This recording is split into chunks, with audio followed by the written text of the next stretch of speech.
this man inside when I was talking about mass incarceration. He has a Bluestone t-shirt on. I told him that that's where my benefit concert was last year, because 1 in 6 children in America have a parent in prison. 70% of them are ending up in the system. I'm praying. He has a connection to Rascal Flatts, so maybe some way. Cigarettes for 50 cents? I got 2, but I'm out after that. Sorry. Okay, so anyways, my point is, how did a misdemeanor screw up your entire life? You had a car, right? A job, and now you take the bus, and you still work security because you're a hard-working man. You've been to prison, but you changed your life. But the misdemeanors, what were they for? Seatbelt and loud exhaust. Seatbelt and loud exhaust. And how many days did you do in jail? 8. 8 days. And I wonder how much it cost to incarcerate you in the jail. $50 a day. $50 a day. Or 55. In that range. Okay. And so when you got out, how did those misdemeanors, what did your public defender tell you? He told me that I would never have to do jail time. They'd send me into collections for the tickets and the court costs. And so you ended up in the jail. And 8 days for my fines and court costs, which is illegal. Right, and then you lost your job that you had at the time? Yep. And you lost your car and your house? Yep. You lost everything? Yep. And now you're trying to start back over again? Yep. On our lovely South End. On our lovely... I hate the South. Sorry. Well, look how much crime is around here. I know. The kid just got killed on Reed and Buick, and I live right there in the corner. Did you see that shooting? No, but I heard it. You heard it? And I seen it all being taped on. You did. I was there for the candlelight visual. And I seen all the cameras in the front. They spray painted the wall and stuff. Because I go to that little store right there. Yeah, I just went in that store for the first time when my neighbors invited me to go. And then actually Channel 6 on your side came with me and interviewed my neighbors. And, some of them said, we won't get off our porch because they won't let their children off their porch over here because of shootings like that. And one of my favorite neighbors said, I'm my own block watch. I mean, she sits there, she's always on her porch, always watching her grandchildren and, just making sure they're safe. What, do we have a solution, do you think, about, because I've been trying to get to the solution about the South Side. They need to have more drug rehabs, and they need to, when people go to jail for drug offenses, they need to make them go to these counselings and stuff. Thank you. Or put them back in jail, because that heroin is really bad. Right, and have you ever heard of the Vivitrol shot? No. Is that the one that makes you feel better? It replaces what you were putting in your system? Well, is that the one you're doing? It's a once-a-month shot. I consider it the vaccine for the heroin epidemic. And it's not like Suboxone or methadone, so you can't break it up and sell it. Like the doctors, when they go to the Suboxone clinic, give them like 4 times the amount of Suboxone in it. So they just take the Suboxone and sell it and get some more heroin. And the methadone, not everybody, 1 in 10,000 might use Suboxone. Yeah, but it's a 95% relapse, so that's really bad. It's really bad, and it's harder to get off of. My girl's on heroin, and I get her methadone, and I'll catch her doing methadone and the heroin. Yeah, so get the extra high, so I don't know what to do with her, but I'll help you. She's trying. She's trying. Well, let me help you help her get into the Addiction Angels. It's on Sinclair Road, but you're gonna have to hold her down for 9 days and get the stuff out of her system because you have to be sober to get the shot. But anyways, I believe. Well, does she go to jail ever? No? Okay, well, I believe the jail now are the detox centers, okay? So if the kids in the jail are finally have the heroin out of their system, and the adults, why can't we shoot them up with the Vivitrol shot, which is just once a month, and then they can't mentally or physically abuse opiates, alcohol, or heroin, okay?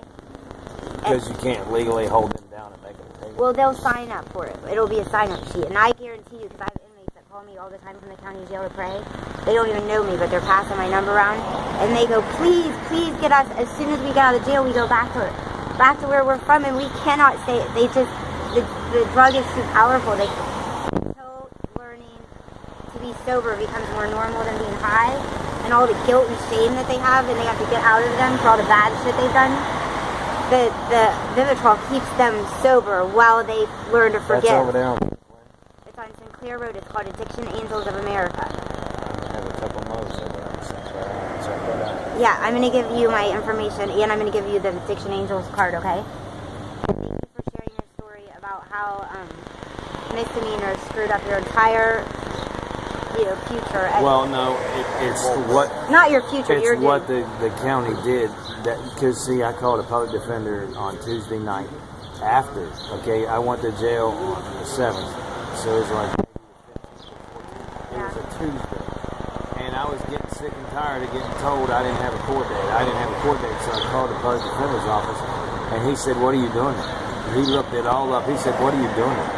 They're not allowed to hold you for fines and court costs. So you push that button in the jail and call the public defender. That night at 2:30 in the morning, they let me out. Okay, nowhere to go, homeless. They let me out. In the middle of the night. At the 104, you can't Did walk. You walk 104. You can't walk 104. You'll get rearrested. Yeah. And they'll put you But I back. luckily got a ride that somebody else got out. Somebody else got out and they gave you a ride. I bitch about that all the time. They let them out at 2:30 in the morning with no ride, no cab. You can't call anyone, and then you have to walk down 104, and then they rearrest you and put you back in the jail. So they need to have a better organization. That public defender got me out. He said I got to track this judge down. I guess he did. Who is the public defender? Praise God for him. You remember? Eric. Eric! Hands up for Eric! Peace, Eric, if you're seeing this.